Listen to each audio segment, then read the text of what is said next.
susunod na programa ay rated PG. Ito ay nangangailangan ng patnubay at gabay ng magulang para sa mga batang manonood.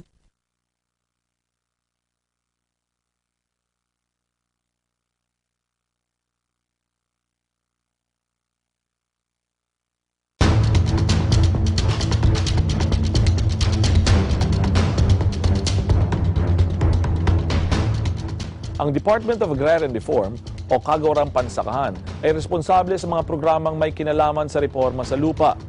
Dahil sa mandatong ito, prioridad ng Duterte administration ang kapakanan ng mga magsasaka. Naglaan ng sapat na pondo at panahon ang gobyerno para tugunan ang pangangailangan ng mga magsasaka. Ano nga ba ang mga problemang kinaharap ng mga ito? Ano ang mga patakaran sa pamamahagi ng lupa? Anong mga batas ang nakapaloob sa Agrarian Reform Program ng gobyerno? Yan ang ating alamin dito lang sa Patakaran.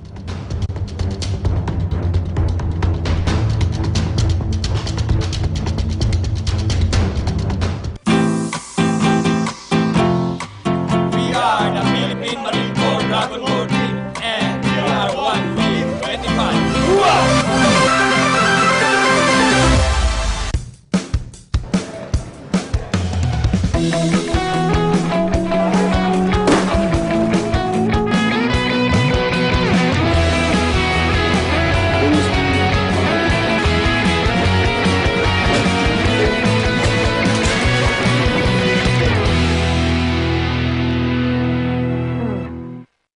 Eagle News International Edition, Monday to Friday, 9 to 10 p.m.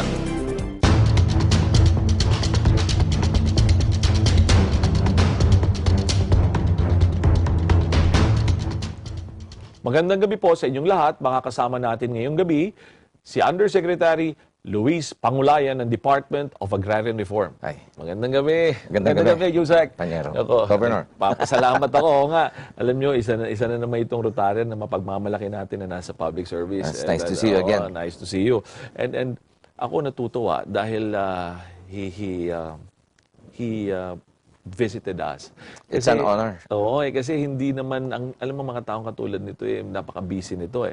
Ngayon, tulungan mo nga kaming maintindihan. Yes. Okay, Yusek, ang ating mga kababayan, kasi pag naririnig nila na agrarian reform, ang naiisip lang nila, pagbabungkal at pagdidistribute.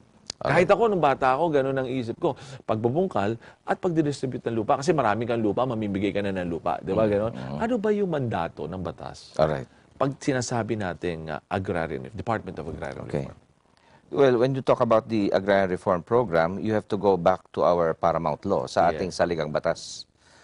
Nakasaad sa saligang batas, Article 13, Section 4, that the state shall undertake an agrarian reform program founded on the rights of farmers and farm workers who are landless to own the land that they till or to be entitled to a just share in the fruits of their labor. So basically, that is the constitutional mandate. Mandato ng batas, bigyan ng lupa yung mga walang lupang nagbubungkal.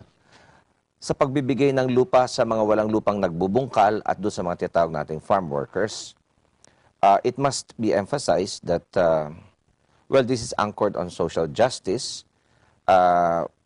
We would like to improve the life of the farmer. We would like to address the need for food security. But the most important thing there is that when you give land to the landless, you do not stop there. Dapat tiyakin mo na yung magsasaka, pag binigyan mo siya ng lupa, mayroon siyang titulo na tinatawag natin Certificate of Land Ownership Award. At ang pamahalaan sa tulong ng mga iba't ibang ahensya, hindi lang ng kagawaran natin, will assist the farmer so that they will improve their lives. No? Ayun. So, hindi yan nagtatapos sa pagbibigay ng titulo lamang at paglalagak ng magsasaka sa lupa. Titakin mong uunlad yung buhay niya. Okay. Yusek, ilang beses mo inulit na nakalagay sa saligang batas, yung landless. Paano yung sitwasyon na, let's say, I'm a farmer, nagbubungkal ako sa lupa mo, pero meron ako maliit na lupa na minana sa aking mga magulang. Okay. Let's say, aking tinitirikan ng bahay ko, o let's say, isang ektarya na naman ako dahil ang aking magulang ay magsasaka rin, di ba? Pwede ba ako mag-avail ng benefit dyan sa agrarian reform? Maaari. Ang isang magsasaka na mga landowners sila, no? Maliwanag naman sa batas na tinutulungan natin ang mga small landowners, no? sa pamamagitan ng technical assistance, no? Paano lalong papaunlarin natin yung kanyang lupa? Ano ang mga maaaring investment opportunities na maaari niyang gawin? Ano-anong mga samahan o organisasyon ang kanyang kausapin para lalong gumanda ang kita nila? Halimbawa, magsasama-sama yung mga small landowners, no? Magtatap tayo ng mga merkado, maaaring sa ating bayan o sa labas ng bayan, para maibenta yung kanilang mga bunga, no? Yung kanilang ani, tas sa pangangalakal, lalong umunlad yung buhay. Ito, Yes. Yusek, tanungin kita. Paano ko yan? Kasi katulad ng sinabi mo, ako magsasaka, nakatanggap ako ng lupa, bibigyan ako ng titulo. Tama. Meron bang restriction or prohibition on my part na maibenta ko ito? Kasi nangyayari, it's a vicious cycle di ba? Nabibigyan ako ng lupa, nangangailangan ako ng pera, o gusto ko nang mabago buhay ko, ayoko nang magsaka Pamilya ko, ilang henerasyon na nagsasaka. Lalabas na ako rito. So, ibibenta ko sa iyo. Meron bang restriction nito, yung ibinibigay sa aking lupa ng pamahalaan? May restriction sa pagbebenta ko rito? Pag ikaw ay nakatanggap ng lupa sa ilalim ng Agrarian Reform Program, ang tawag sa iyo ay isang Agrarian Reform Beneficiary. Yes. Mayroong pamamaraan para piliin ang Agrarian Reform Beneficiary. Ngayon, pag napili ka na, nabigyan ka ng Certificate of Land Ownership Award, may mga obligasyon ka. Sa ilalim ng ating batas, Republic Act 6657, as amended by Republic Act 9700. Una, dapat hawakan mo ang lupang ito ng 10 taon. Ayun. O, pakinggan niyo po, 10 taon. Hindi mo Hawakan pwede, mo. hindi mo pwede benta. Hindi mo pwede ibenta ito kahit kanino. Ikalawa, babayaran mo sa loob ng 30 taon yung itatalagang halaga sa pamamagitan ng taon ng amortisasyon. Okay. Tapos mayroon nakalagay sa batas sa Republic Act 6657 as amended na 6% interest per annum. Ngayon, magkakaroon ka lang ng pagkakataong ibenta yan o ipasok yan sa mga iba't ibang transaksyon pag lumagpas na yung tinatawag mong 10-year holding period. At kung nabayaran mo na yung amortisasyon mo sa pamahalaan. Pero, pwede ba ako, let's say, sabi mo, hindi ko maibebenta ng 10 taon. Tama yun. Pero pwede ba akong pumasok sa isang kasunduan? Parang side agreement, ano? Na Alright. ibebenta ko naman yan sa iyo ng 10 taon. Patapos ng 10 taon, bayaran mo ako ngayon para magamit ko yung pera. Wala akong problema yan. Mag-side agreement tayo. Kaya na nga, hawakan mo na nga yung titulo ko Ikaw na dyan. Paano yun, Ay, ganito. Yusek? Merong dalawang uri ng mga kasunduan na pinapasok ang mga magsasaka sa ilalim ng programa, yung mga tinatawag nating agri-business venture arrangements. Usually, this refers to a group of farmers, maaring organisado, maaring hindi. Pag organisado, maaring korporasyon sila o kooperatiba. Kadalasan kooperatiba, papasok sila sa mga kasunduan doon sa mga masasabi nating mayroong kapital, mayroong network, mayroong kaalaman Ayan, oo. na para lalong mapaunlad yung pagbubungkal at pag-aani at makapagkuha sila ng mga bibili ng ani. Ang tawag dito ay Agribusiness Venture Arrangements or AVAs, So, AVAs. completely legal ito. Ito ay legal.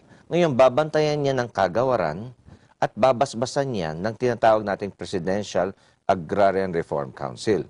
Sa ilalim ng ating batas, binabanggit kong RA 6657 as amended, walang AVA, Agribusiness Venture Arrangement, na iimplementa ng walang basbas ang Presidential Agrarian Reform Council. Ito ay binubuo ng mga humigit kumulang mga 26 na departamento ng Pangulo. Ang namumuno dyan ay ang Pangulo. Ang Vice-Pangulo dyan ay ang Secretary ng Agrarian Reform. Sila ngayon ang mag-aaral kung babasbasan ba yung AVA na ito, babantayan nila baka may mga provision doon na tinatapakan yung karapatan na magsasaka. Okay. So, yun ay mga legal. Okay. Yung mga illegal. Yung mga na dapat illegal hindi na nila tinatawag gawin. nilang, ito yun Okay. May mga iba tayong mga agrarian reform beneficiaries na kukunin yung lupa, yung CLOA nandun, sa kasamaang palad, maaaring hindi sila talaga sanay magbungkal ng lupa. Ngunit nabigyan sila ng lupa sa maraming dahilan. No? Napili sila doon sa Farmer Beneficiary Identification. Nabigyan sila ng lupa. Hindi sila marunong magbungkal.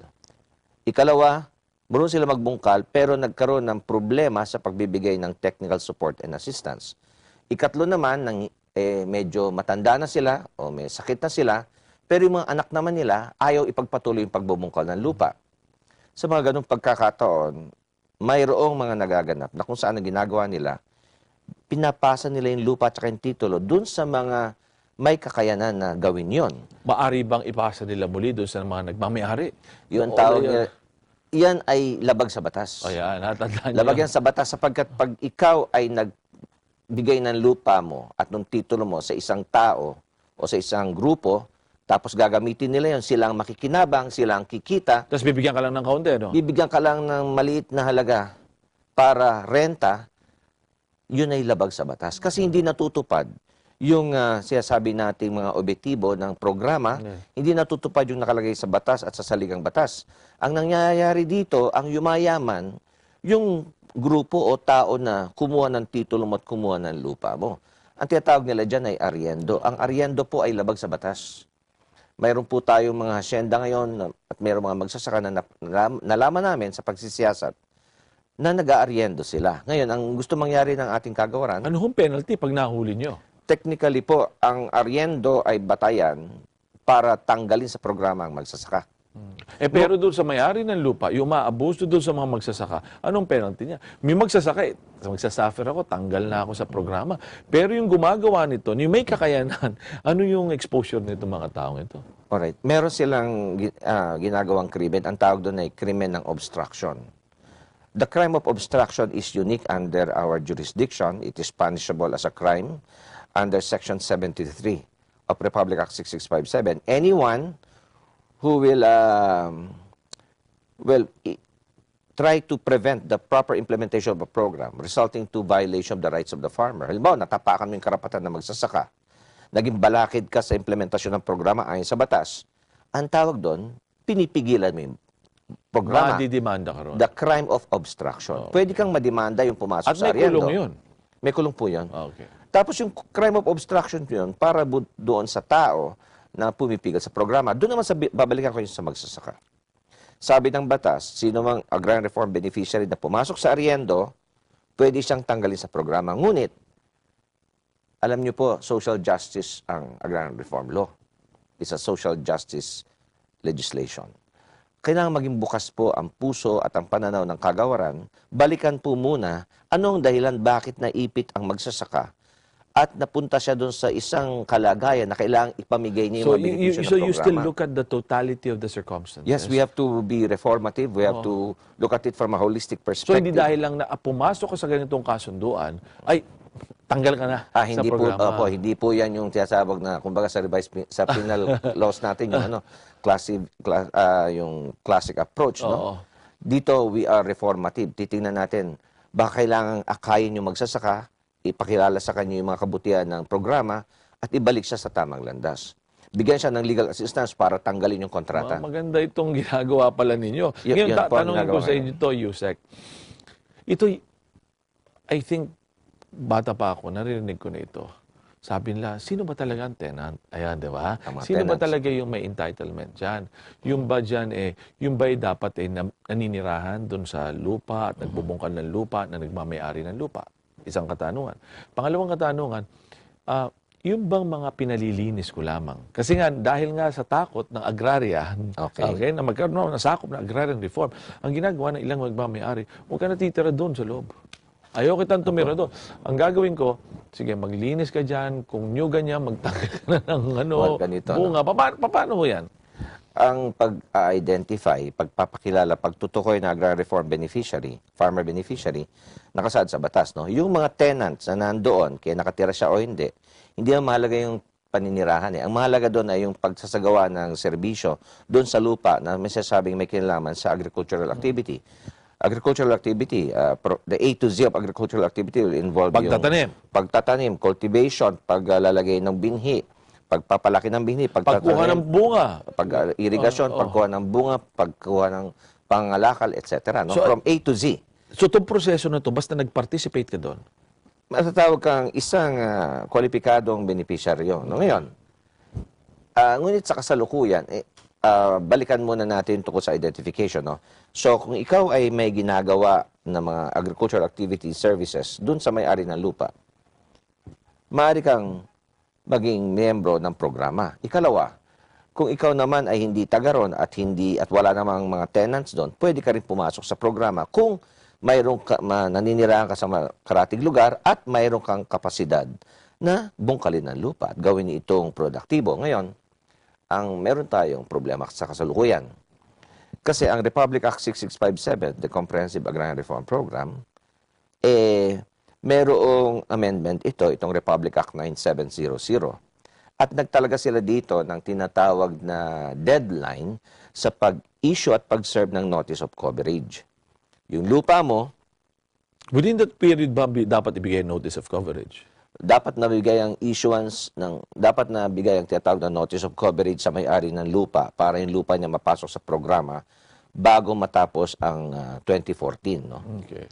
Nung June 2014. Ngayon, And bago ko magpatuloy, Yusek, ito bang period na to ng pagbibigay ng notice, binigyan nila, tinalaga nila yung deadline. Pero kailan ba ito talaga nagsimula?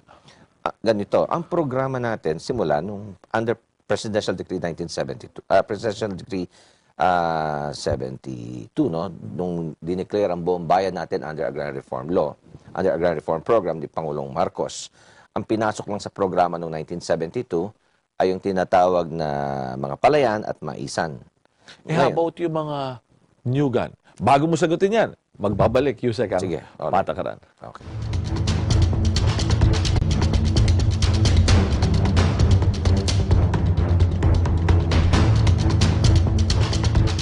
Morado, tuyo, kape, itlog at pandesal, pasaluhan at ating itanghal. Ang pambansang almusal, pambansang almusal, ang pambansang almusal, pambansang almusal. Lunes hanggang Biyernes, alas 6 ng umaga, dito lang sa Net 25. Eagle News International Edition, Monday to Friday, 9 to 10 p.m. Subaybayan ang mas pinalakas pang saganang mamamayan. Lunes hanggang Biyernes, alas 8 hanggang alas 9 ng umaga.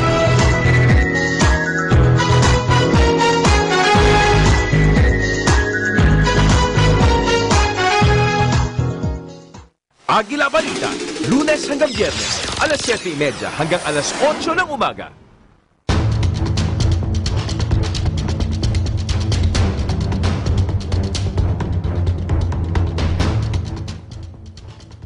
Nagbabalik po ang patakaran. Yes, Yusek, yung iniwan ko sa yung tanong, yung katanungan kanina, nung sinabi mo nga, nung nagsimula itong agrarian reform, ang sinasakop lamang niya ay mga palayan at mga maisan. Tama yun. Ito ba ay lumawak through the years? Paliwanag mo nga ito. Nung pinasa ang PD 72, no, 1972, under President Marcos, the land was declared under Agrarian Reform Program.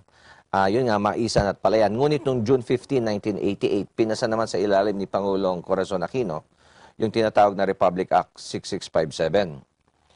Pinasok sa ilalim ng Agrarian Reform Program lahat ng mga lupain, regardless of crops, no? Hindi Wala na nang nakalimita distinction, sa no? lupa sa palayan at maisan. All land holdings, regardless of crops, regardless of tenurial arrangements. Pinasok na. So, practically all land. Lahat na ng lupa na agricultural, pinasok sa ilalim ng programa. Masasabi natin yan. Pinasok sa ilalim ng Republic Act 6657, lahat ng agricultural lands sa Comprehensive Agrarian Reform Program. Okay. Sa iyong pananaw, no? Having been there and serving, gaano pa katagal ang kinakailangan for a full distribution ng mga lupang ito? Sa kasalukuyan, merong sinasabi na 650,000 hectares, no? Malaki na pa hindi yun. pa na ipapasok dala ng mga, there are currently some challenges na in program implementation. Baka mamaya matalakay natin yun. Yeah. Pero because of these challenges, we have at present siguro mga 650,000 hectares, no, of agricultural land na hindi pa nasa sa ilalim sa programa. Tapos madadagdagan pa yan siguro ng mga hundreds of hectares dala ng mga current cases and proceedings, no, na nandyan at nagsilbing bara para maipasok yung mga lupain yan sa ilalim ng programa. Pag sasama-samahin mo yan, may mga pag-aaral na maaaring umabot pa yan ng siguro ng 1 milyong hektarya ng lupa eh. Ngayon, kung tatanggalin mo yung mga balakid, no, through policy reforms and through, of course, the exhibition ng political will, no, of the national leadership and the participation of all the agrarian reform implementing agencies, maaaring magawa yan sa loob ng 6 na taon. At Yan ba, Yusek, na sinabi mo na marami pang hindi na-distribute? Kaya, finactor in nyo ba rito yung mga nasa areas na rebel-infested? Or yung may mga hostilities na tinatawag tayo, na alam natin may mga palayan, pero hindi mo rin mapapasok. Yun ba kasama doon sa sinusukot yun? Lalo sa Mindanao, may mga area na hindi mo talaga, alam natin agricultural, pero hindi mo talaga mariregulate. Paano mo gagawin yun? Actually, ang problema natin na tinitiyak natin na balakid, hindi pa yung lugar na may mga rebellion, no? O may mga peace and order situation. Sapagkat yung mga yon, actually, susi nga na matapos yung peace and order situation kung mabibigyan mo ng Agrarian Reform Program implementation sa lugar na yon. Hindi nga balakid yung... May konting gulo, no? Yung kaguluhan. Actually, ang solusyon sa kaguluhan na yon ay i-address mo yung kahirapan ng mga tao doon. Pero, Yusek, you will agree with me, dahil merong iba dyan, nalagay yung mga doon sa mga hostilities na yon, may advokasya yan eh. Ibig sabihin, may tinutulak silang paniniwala nila na regardless na bigyan mo sila. So, yung activity ng pamahalaan, maaaring napipigilan nila dahil doon sa mga activity nila. Maaaring sa usaping ideological o sa usaping political, legal, mayroong mga pumipigil sa programa. Ngunit sa aming pagsisiyasat, ang mga problema pa kung bakit di natutuloy ang implementasyon ng programa sa karamihan ng mga lupain natin ay dala sa pagpipigil ng mga may-ari ng lupa. Hindi na mahihirap. Talaga ang sakit ng ulo yung may-ari ng lupa. Yung mga may-ari ng lupa, sapagkat maraming hektarya, libu-libong hektarya ng lupa ang hindi napasok sa programa, dala ng mga kasalukuyang kaso, no? Dala ng mga, at saka kasalukuyang kalagayan ng batas. Kasi nga, nasimulan na inaipasok lahat ng lupain sa ilalim ng programa sa pamamagitan ng Republic Act 6657. But then, in 2009, it was amended by Republic Act 9700. And for the first time, in any jurisdiction, all over the world, ang bayang Pilipinas sa pamamagitan ng Kongreso, naglagay ng deadline sa implementasyon ng programa. Tayo lamang. Oo. Binigyan mo ng deadline. Pagdating ng 2014, hindi ka na pwede magbigay ng notice of coverage. Pero sinalo naman nila yan, sabi nila. Pero, yung mga kaso o mga proceedings na nasimulan bago dumating ang 2014, hahayaang magpatuloy. Ito, tanongin ko. Ito siguro baka maselan. Hindi ko alam kung sasagutin mo. Sino? Sasagutin mo. Yung Hacienda Luisita. Napaka-tagal ng usapin yan. At marami na rin napag-uusapan ukol rito. Pwede bang bigyan mo kami ng konting background ng history nito at kung ano na yung mga hakbang na ginawa ng Department of Agrarian Reform para talaga maipatupad ang sinabi ng ating Korte Suprema? Ang Hacienda Luisita sa Tarlac ay isa sa pinakamalaking hacienda sa ating bayan. Ito ay binili ng mga pamilya Cojuangco, magbuhat sa mga Kastila, marami ng taon ng nakaraan. Ang Hacienda Luisita ay malaki, mga 4,900 hectares siya. No? Sabi mo ng 5,000 hektarya. Malaki siya. Isang hektarya pa lang, laki na, no? Gawin mo 5,000 hektarya yan. Ito ay napakalaki, 3 lunan o syudad ang nandyan, no? La Paz, Concepcion at Tarlac, no? Nung umpisa na naipasa ang Republic Act 6657 noong 1988, mayroong nakalagay sa ating batas na 2 uri ng program implementation. Una ay actual land distribution. Ikalawa yan karamihan ang naiisip ng ordinary mamamayan. Bibigyan mo ng lupa. Bibigyan ka ng lupa. Okay ka na, happy ka na doon. Pero kakaiba, pekulyar sa ating bayan, nagkaroon ng ikalawang pamamaraan ng program implementation, stock distribution. Hindi lupa ang bibigay mo, stock certificate. Papaliwanag natin, magtatayo sila isang kumpanya o isang kooperatiba na lahat ay kasali, ganun ba yun? Korporasyon, dahil stock certificate, yes, no? So, ang babigay mo, papel, stock certificate. Nakasali ka dito, kasali ka rito, may stock certificate ka. Kikita ka batay sa pag-aari mo, dividendo at sweldo, etc. No?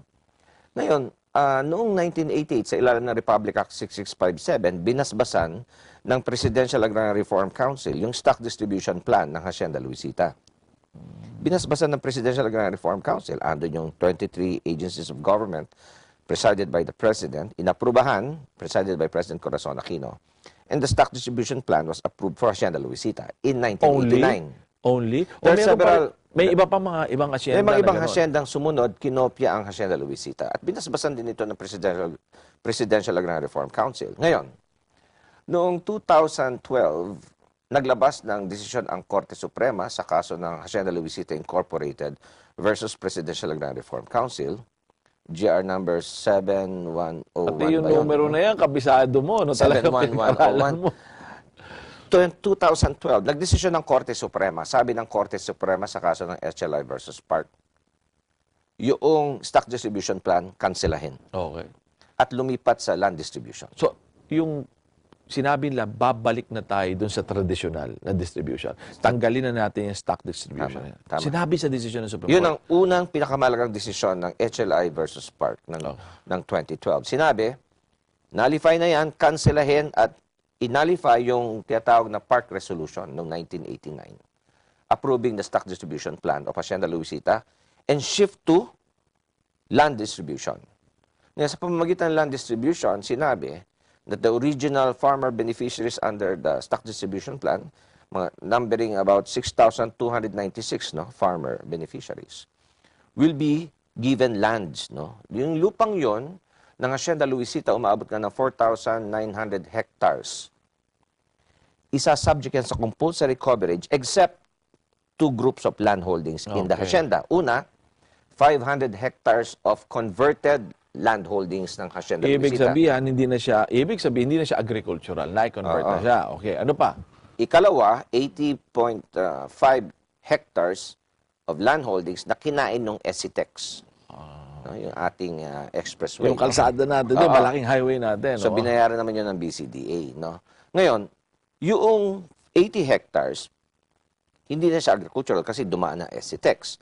Yun namang 500 hectares, industrial land na hindi na agricultural. So, nagkaroon ng konting diskusyon dyan sa Korte Suprema, lumabas ang resolution ng Korte Suprema, valid yung conversion grants na binigay ng Department of Agrarian Reform kasi DAR din po ang nagbibigay ng conversion plan at saka conversion grant. Valid yung conversion grant ng 500 hectares, tanggalin yan sa compulsory coverage, iawas yan doon sa 4,900 Yun sa dapat hectares. ay di-distribute doon sa mga Tama. tenant farmers. Okay. Yung 80 hectares na ngayon tinatakbuhan ng SCTEX, tanggalin Tanggalin yan na rin yun. doon sa distribution. So, ang natira, mga 4,000 plus hectares, yun ang sinubject sa distribution para doon sa mga tinatawag na farmer beneficiaries. Yusek, ngayon, pinaliwanag mo maganda. Ito ba'y nagsimula ng distribution dito sa farmer beneficiaries? Ngayon, kinagagalak ko naman na noong 2012, nasimulan yung implementasyon, na-identify yung kabuang lupa, na tinanggal na yung 500 hectares na kinonvert, tsaka yung 80 hectares ng SCTEX. Na-identify yan, hinati-hati. Na-identify na rin yung mga farmer beneficiaries, batay sa kanilang pagiging miyembro ng stock distribution plan. Mga 6,296 ang original number. Medyo nilinis yung numero yun, lumiit yun, pero mga 6,000 pa rin sila ngayon. Tapos yung 4,900 hectares, lumiit yan, mga 4,200 hectares. Well, nandyan na mga farmers, nandito na yung lupa, na hati-hati ito, nabigyan sila ng mga klowa. Ngayon, sa kasalukuyan, sa operation side, may mga konting problema. Kasi yung mga ibang nabigyan ng klowa, ng mga farmer beneficiaries, mayroon daw kalayuan sa kanilang lugar yung nabigay na lupa. So yun ay inaayos ngayon ng kagawaran na maayos yan. Ikalawa, noong inimplementa to noong 2012, mayroong 111 na mga farmer beneficiaries na natanggal kasi nung panahon yun, mayroon tayong alituntunin, dapat pumirma ka ng tinatawag na Application for Payment and Farmers Undertaking, APFU. Na meron kasing administrative order doon ng DAR na nagsasabi na pag ang farmer beneficiary hindi nakapirma ng APFU, matatanggal ka sa programa. Ito matanong ko, Yusek. Sinabi mo mahigit 4,000 yung for distribution. Ang tanong ko, ilan ang nare-retain ng may-ari? Yun ang gusto ko malaman. Maganda na dinidistribute at ginagawa na yung pagdidistribute ng 2012 pa. Pero doon sa 1,000 hektarya na yun, ilan ang na-retain na nagmamayari? Doon sa Hacienda Luisita, yung 500 hectares at 80 hectares na napunta sa kanila. Yung mga ibang na sa isalawat na nila, hindi na nasali sa kaso. Pero ang natira, yung buong 4,500 hectares na yon, napunta lahat sa magsasaka yun. Talagang distribute. Distributed talaga. May mga CLOA, may mga Certificate of Land Ownership Awards. Ang problema lang sa operation side nga, yung mga lugar na dapat mabigay sa magsasaka, may kalayuan doon sa kanilang pinanggagalingang lugar, inaayos na yan. Ikalawa, yung mga na-disqualify dahil hindi pumirma ng papel na APFU, tinanggal na yung APFU, napasok na sila ngayon sa programa. Ibig ba sabihin, Yusek, na ang may-ari ng Hacienda Luisita ngayon ay zero ownership ng lupa. Ang may-ari ngayon ng hacienda, wala nang hacienda, Luisito. Wala na. Wala nang hacienda. Ang nagmamay-ari na ito ay ang mga magsasaka. Ngunit, pinagbibigay diin ko, meron pa rin tayo mga suliraning kinakaharap sa operasyonalisasyon ng programa. Yung nga, yung kalayuan sa lugar ng mga magsasaka at yung mga natanggal na 111 farmers na ibalik natin noong Pebrero sa pamamagitan ng pamumuno ni Secretary Rafael Mariano, tinanggal na yung AFO requirement, the signing of the undertaking. Those who refused to sign the undertaking at that time in 2012 were brought into the program last February. So, dumami pa, nadagdagan pa kayo ng mga farmers. Ngayon, madadagdagan ngayon ang kabuang lupa. Kasi, recently, yung 500 hectares na na-convert, 20% lang nun ang na-develop. Nalagyan ng solar. Yan, paliwanag mo ito. Di ba sinabi mo na may 500 na na-convert? Tama. Bago natin sabihin kung ano yung problema sa conversion na yon, maaari bang bigyan mo kami ng konting kaalaman? Kung ano mga batayan ninyo for purposes of conversion of an agricultural land? Yung para sabihin, di ba, nasa gitna na yung agricultural land, papayag ka na ma-convert? Alright, siguro tingnan natin yan sa usapin ng general rule. Pag ang lupa mo ay agricultural, pasok ka sa programa. Mayroong tinatawag na 3 pagkakataon na matatanggal ka sa programa. Ito ay kung ang lupa mo ay ginagamit actually, directly, exclusively bilang isang paaralan o kulungan o for military use. No? Kung ito ay mayroong actual, direct, exclusive use for education, penal, military, religious purposes, yung lupa mo, kahit agricultural, hindi papasok sa compulsory coverage. Programa, oo. Pero agricultural land pa rin yan. Kung yung lupa mo naman ay ginagamit na para sa isda, palaisdaan, bakahan, babuyan, manukan, no? Meron kang mga activities dyan na ganoon, excluded ka rin sa compulsory coverage. Pero agricultural land ka pa rin. Okay. Now, when you say that the land is excluded from compulsory coverage, hindi yan kukunin ng Estado, hindi yan babaklasin ng mga para magkaroon ng CLOA at ibibigay sa farmer, mananatili siyang malalaki. At i-maintain yung kanyang mga aktibidades doon. Pag natigil yung mga aktibidades na yun, ibabalik yun sa programa. Ngayon, yung conversion naman, iba. Pag ang lupa kinonvert, hindi na siya agricultural. Magiging residential siya, katulad ng mga gated communities, mga mass housing, industrial siya, kung gagawin siya ng solar power plant, no? Or ordinary plants, no? Power plants. Or ikatlo, commercial, magiging mall. Okay, Yusek, kung ako, isang may-ari ng lupa, na gusto ko i-convert ito dahil meron na akong kausap. Alright. Meron ka bang maibibigay na minimum na documentation Tama. para ma-convert yan? Bago mo sagutin yan, magbabalik po ang patakaran.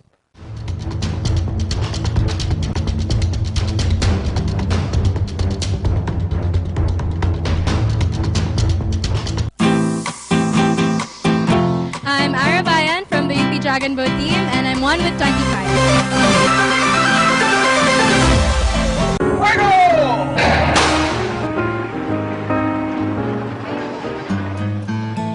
Masipag, mapagmalasakit, mapagmahal, magalang, masayahin, at makadiyos. Ilan lamang yan sa maipagmamalaking katangian nating mga Pilipino. Dumating man ang mga problema, pagsubok at kalamidad, madaling bumangon ng mga Pinoy. Ito ay dahil na rin sa pagtutulungan o tinatawag na bayanihan. Kilala rin tayong mga Pilipino sa mabuting pagtanggap o pakikitungo hindi lamang sa ating mga mahal sa buhay, kundi maging sa ating kapwa. Mababang loob at di nagbubuhat ng sariling bangko kahit na nagkamit ng tagumpay o karangalan para sa bansa. Kaya naman sa paggawa natin ng mabuti, may pagmamalaki nating tayo'y mga Pilipino. Ako po si Sam Cepeda, naniniwala sa kakayahan at husay ng mga Pilipino.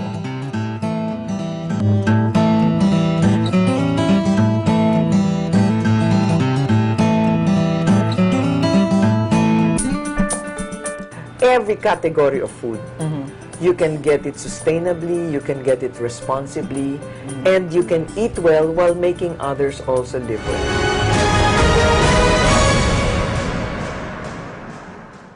Eagle News International Edition, Monday to Friday, 9 to 10 p.m.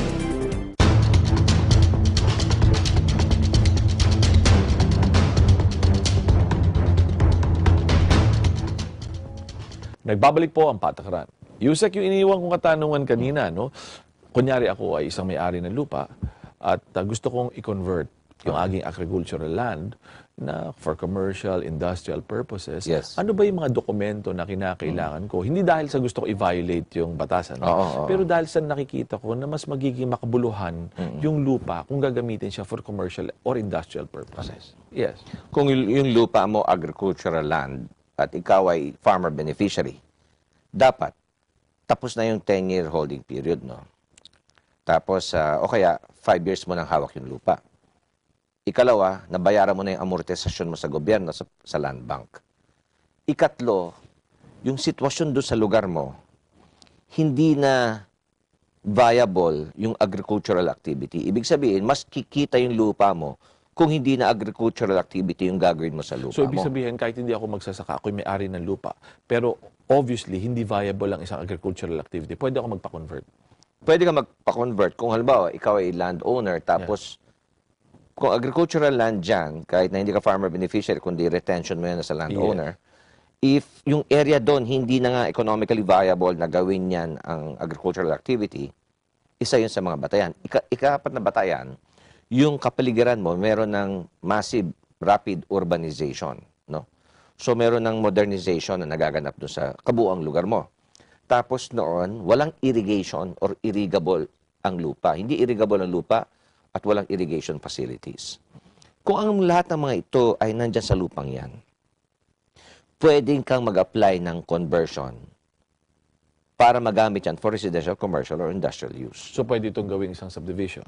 Yes, pwedeng batay sa plano, pwede. Of course, ayon na rin yan sa zoning naman ng local government. No? Dapat pa aayon ka din sa mga plano ng lugar na yan. Yes, pwede siyang subdivision, mall, o planta. No? Minsan, memorial park, pwede rin. Pwede rin memorial park. Ngayon, papasok dyan yung approval ng iba't ibang ahensya. Halimbawa, kailangan mo approval ng DENR, kailangan mo approval ng local government unit. HLURB. HLURB kung pabahay. No? So, maraming mga ahensya na papasok din sa transaksyon para ma-convert yan. Ito, Yusek, kanina kasi nabanggit mo. Doon sa Hacienda Luisita, may 500 na na-convert na ito. Bakit yun isaksakan ng laki? Ito ba ay na-distribute na doon sa mga farmer beneficiary at sila ay nag-decide na i-convert ito?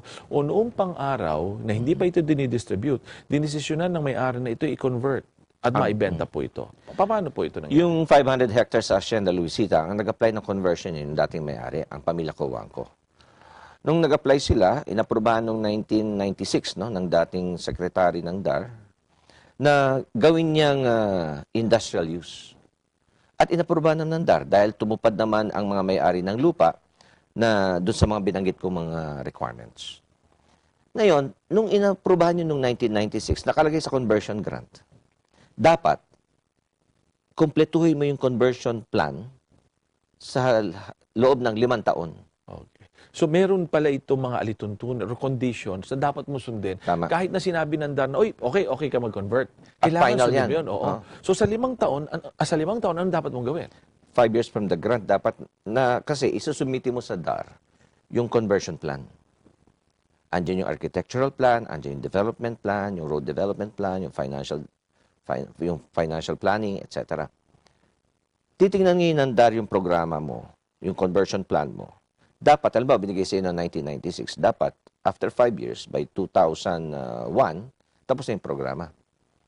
Pwede ka naman manghingi ng extension, pero dapat within 6 months before the lapse of the 5 years. Ang problema ngayon nitong converted lands sa Hacienda Luisita, 20 taon nang nakalipas. Wala pang ginagawa. Merong natapos 20% lang. Hindi lahat. Anong ginawa ninyo? Nang nalaman ninyo na 20% lamang doon ng 500 hectares ang na-convert. Ang mga magsasaka nag-file ng petition for revocation. Okay. Ngayon, ang kagawaran sa pamumuno ni Secretary Rafael V. Mariano, inutusan niya ngayon ang kagawaran na balikan ng lugar at siya sa atin, no? Anong nakita natin? Malawak, ekta-ektarya ng lupa, nahitik ng talahib.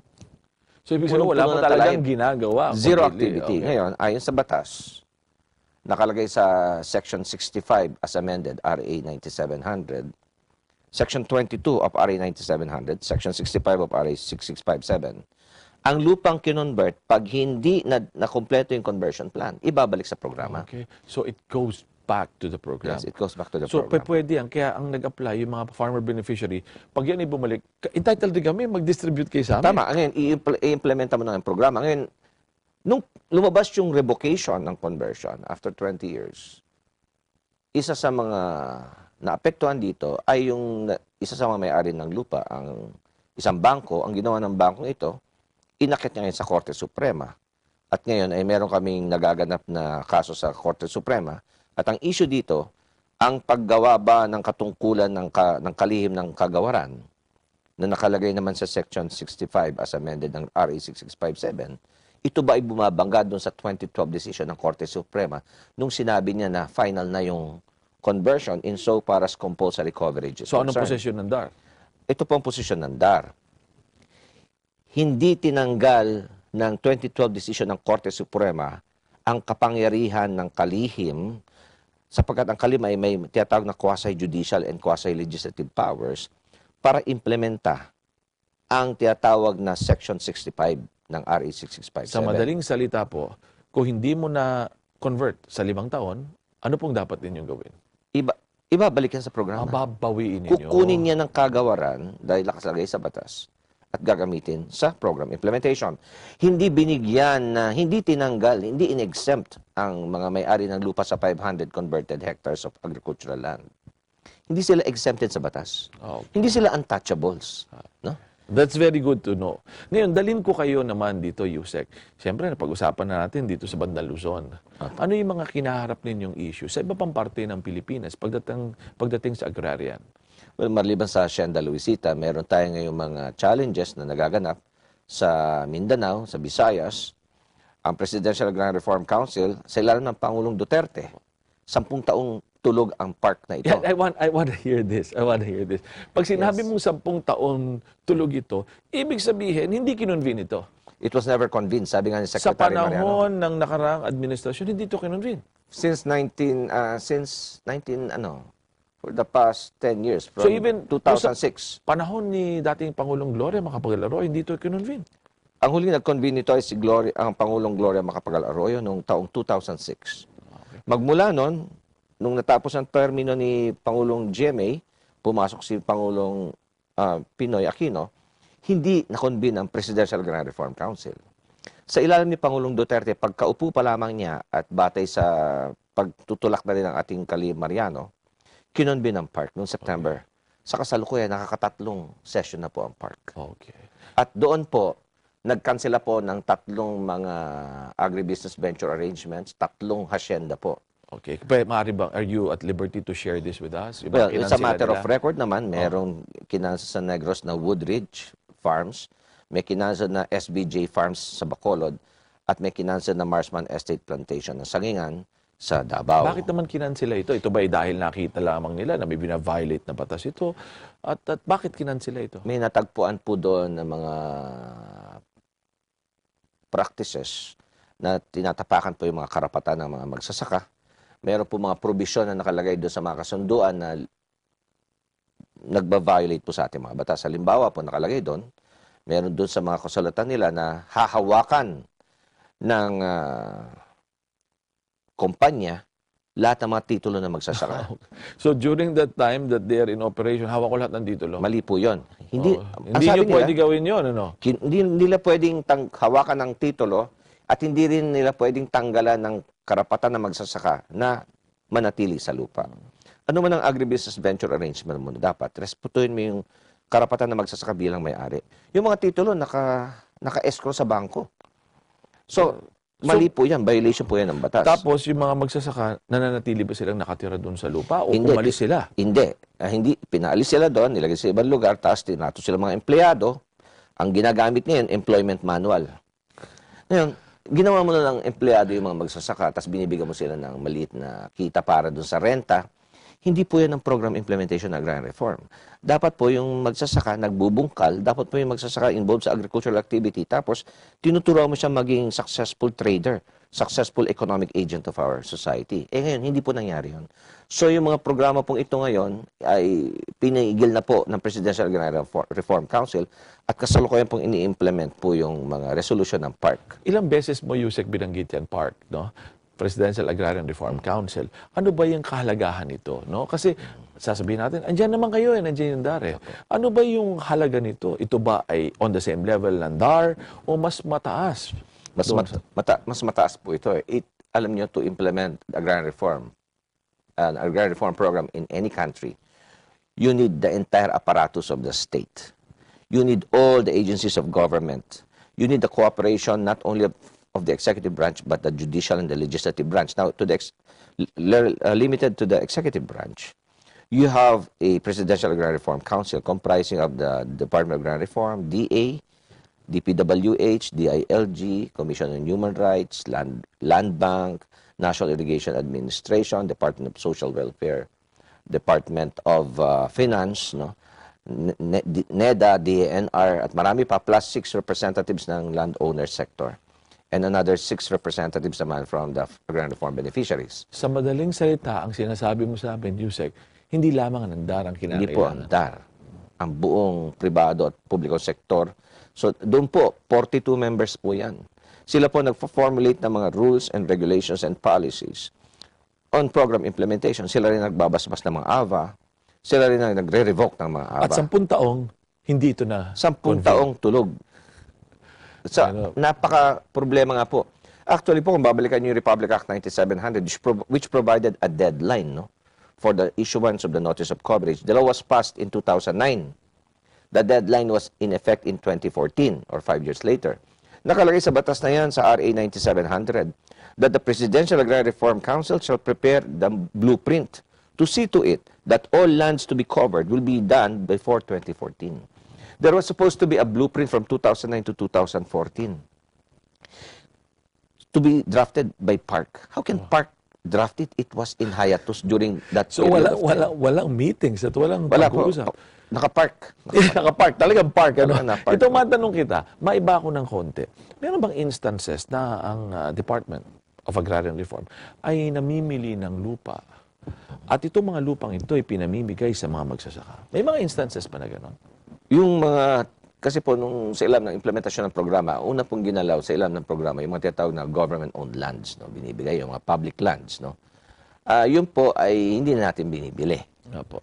Ngayon, yung mga private lands, yun po ang matasabi natin na binibili ng Estado, ng gobyerno, dahil yung mga private landowners, binabayaran po sila ng just compensation. Now, just compensation, there is a formula. The determination of the actual amount for just compensation is a judicial function. That's right. So, ang mga korte po, ang tinatawag nating Special Agrarian Courts, no, SACs, na tinalaga po ng Korte Suprema, sila po ang nagtatalaga magkano yung just compensation. Ang pinakabatayan po dyan, pag binayaran sila, a certain portion are in bonds, a certain portion is in cash. No? So, may independent process po yan. Involved po dyan ng DAR at ang Land Bank of the Philippines. So, napakalawak, hindi lamang yung basta nagdi-distribute kayo, at the same time, nag-aangkat din kayo in certain instances. Sa private lands po, kailangan bayaran yung mga landowners. As part of the program implementation, may just compensation. Kamukha sa Hacienda Luisita. Nung kinuha po yung lupa, binayaran po yung may-ari ng lupa ng just compensation ng pamahalaan. So there is payment. Okay. Yan po, hindi po libre. Ngayon po, may mga challenges pa rin dyan. Okay. Yusek, napakarami natin pinag-usapan and I think the public has been duly educated and informed. Pero meron pa akong konting panahon na gusto ko sana magbigay ka ng last word mo. At the same time, pakilala mo rin yung secretary natin ngayon. Okay? Sige, Yusek. Thank you, Tranquil Pare. Mga kasama, sa unang pagkakataon po, ang ating kagawaran, the Department of Agrarian Reform, ay nasa ilalim ng pangunguna at pamumuno ng isang tunay na masasabi nating nanggaling sa sektor ng mga magbubukid. Ang ating pong kalihim ay si Secretary Rafael V. Mariano. Siya po ay tubong Nueva Ecija, isa pong magsasaka, galing po sa mag-anak na mga magsasaka. Mayroon po silang sinasakang lupa na maliit at sila po, si Kapaeng, ay kinikilalang isang tunay na pinuno ng mga sa sektor ng magbubukid sapagkat siya po ay ang pinuno po dati ng kilusang magbubukid ng Pilipinas. Sa napakahabang panahon, alam na alam po ng ating kalihim, mga suliranin ng mga magsasaka, hindi lamang po ng Cagayan suliranin ng mga taga Nueva Ecija, kundi po ng mga magsasaka sa buong Pilipinas.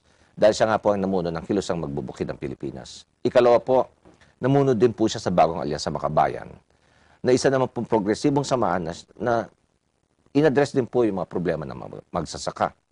Hindi po dyan nagtapos ang paninilbihan po ng ating kalihim. Siya rin po ay nagsilbi sa Kongreso ng 3 termino. No? Mahabang panahon. Nag-serve siya sa Congress for 3 terms. Under the tinatawag nating kilusang anak pawis, yun po ang kanyang party list. At dun sa kanyang pamumuno, 2 bagay masasabi natin sa Kongreso. Siya po ang author ng tinatawag nating Genuine Agrarian Reform Bill, na ngayon po ay kinikilalang House Bill 555. House Bill 555 ay part of the advocacies ni Secretary Capaing Mariano at ng Kagawaran, na kung saan sana mapalitan ng batas, at sa House Bill 555 sa bagong batas, wala nang babayaran ng magsasaka. Ikalawa lang, meron ngayong programa ang ating kalihim na tinatawag na sana matupad ayon sa, kasi ang Pangulo ay pumayag na sa PARC meeting, maglabas ng isang executive order para sa moratorium on applications, new applications for conversion. Para lang mapigil muna yung conversion at mabigyan pansin ang food security at social justice concerns subject to certain exceptions. Halimbawa, yung mga mass housing, yung mga problema sa typhoon, no, victims, at yung mga solar power production, etc. But then, there is a proposal na sana magkaroon muna ng 2-year moratorium on new applications for conversion. It's good to hear all of these things, no? At malaman natin kung sino ay namumuno ng agrarian reform. And I'm very happy that you're there also, Thank you, sir. Luis. And I look forward to seeing you again. Thank you. Magandang gabi po. Mabuhay ka, Yusek.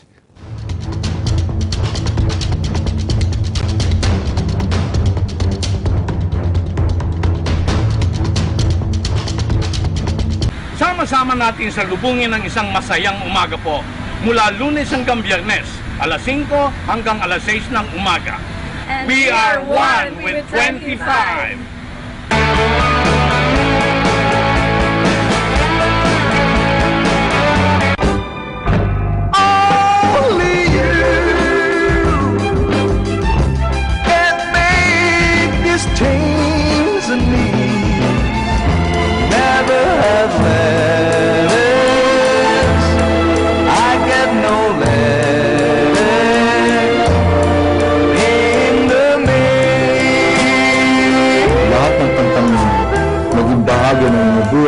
Naging bahagi ng buhay ko, kakantayin ko para sa inyo. Every Sunday. Sunday morning, up with the dawn, I think I'll take a walk in the park.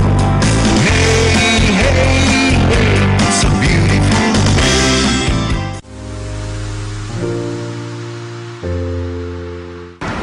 Hi guys, I'm Marie Francisco here at the Shoe Museum in Marikina in the Philippines, reminding you to watch Digital News every Tuesday and Thursday at 7:30 p.m.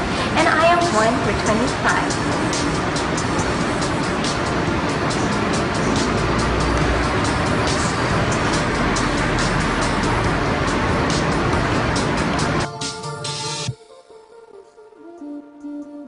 Eagle News International Edition, Monday to Friday, 9 to 10 p.m.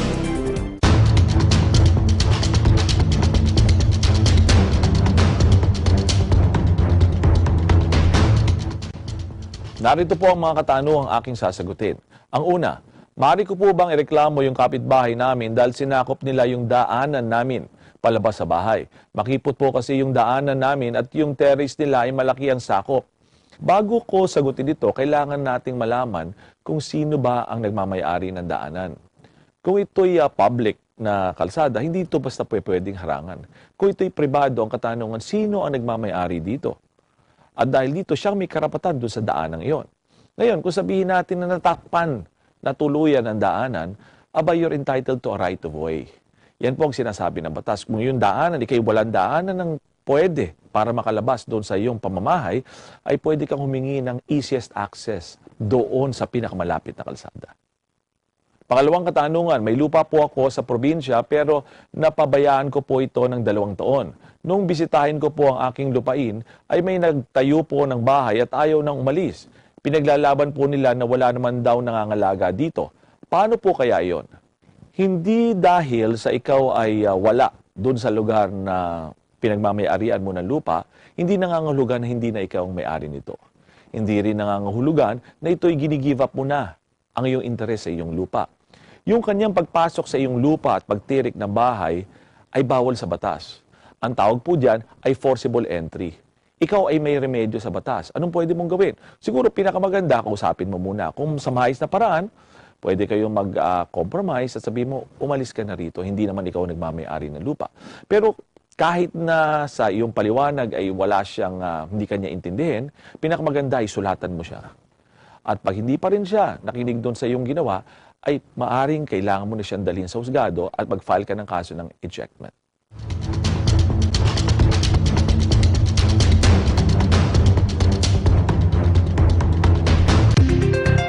Ilang kababayan natin ang nabibilanggo dahil sa nagawang pagkakasala at paglabag sa batas. Gayunman, pinapalakas ng pamahalaan ng pagtulong sa mga bilanggo para makapagbagong buhay. Iba't ibang skills training para sa mga inmate ang ipinagkakaloob ngayon para maging produktibo sila habang nasa loob pa ng kulungan. Katuwang ang ilang pribadong organisasyon, tinuturuan ang mga bilanggo ng mga bagay na maaring pagkakitaan oras na sila ay makalaya na. Gaya halimbawa ng pastry production, pagluluto ng iba't ibang masasarap na putahe, electrical installation, massage, beauty care at marami pang iba. Bibigyan ng national certificate ang mga makakapasa sa nasabing skills training na maaari nilang magamit para makapagsimula ng panibagong buhay kapag sila ay nakalaya na. Bukod sa mga inmate, kasama rin sa bibigyan ng libreng skills training ang kanilang mga pamilya. Ako po si Aileen Milio, naniniwalang ang mga nagkasala sa batas ay maaari pang magbago sa tulong ng pamahalaan at iba't ibang sektor.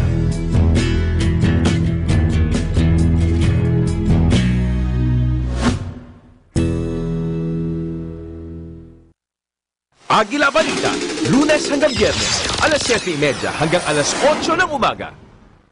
Hi everyone, I'm Ate Sally of Net25 Kids, and it's a new season of homework. This season, we will be focusing on helping students do better in school. Ang homework ay hindi lang naman worksheets or reading tasks. Pwede rin itong maging play, cooking, o kung ano-ano pang activities na ginagawa sa loob ng tahanan. For this season, we will also focus on learning about the brain. The brain is a very important body part. Dapat naiintindihan natin kung paano ba gumagana ang ating brain para makatulong ito sa ating pag-aaral. Learning about the brain is very important. If we know how our brain works, we will be able to know what we can and what we cannot do so that we can improve on our studying. So watch homework Mondays to Fridays, 4 to 4:30 in the afternoon. I am Ate Sally and I am 1 with 25. Eagle News International Edition, Monday to Friday, 9 to 10 p.m.